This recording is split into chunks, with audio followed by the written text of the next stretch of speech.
Hello everyone, welcome to my another mini vlog. তো দিনটা ছিল 14th মে 2024। আজ আমাদের গ্রামের শীতলা মায়ের পুজো। এই দিনটিতে মায়ের পালকি খুব সুন্দরভাবে ফুল দিয়ে সাজানো হয়, আর মা তাতে বসে পুরো গ্রাম ঘুরে বেড়ায়। তার সাথে বাজনা, নামের দল, ঢোল, তাশা সমস্ত কিছুই থাকে।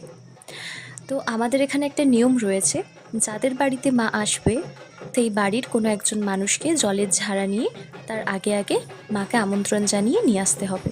আর তোমরা দেখতেই পাচ্ছ আমার বাবা জলের ঝাড়া নিয়ে মাকে নিয়ে আসলেন বাড়িতে, আর ব্রাহ্মণ এখানে ফুল দিয়ে মাকে পুজো করছেন। আর এখানে প্রদীপ, ধূপ, ধুনোর গন্ধ সমস্ত কিছু নিয়ে ব্যাপারটা একদম অ্যাস্থেটিক ছিল। আর এখানে দেখতেই পাচ্ছ চারিদিকে বাজনার আওয়াজ। এই দিনটি সত্যিই আমাদের কাছে খুবই আনন্দের।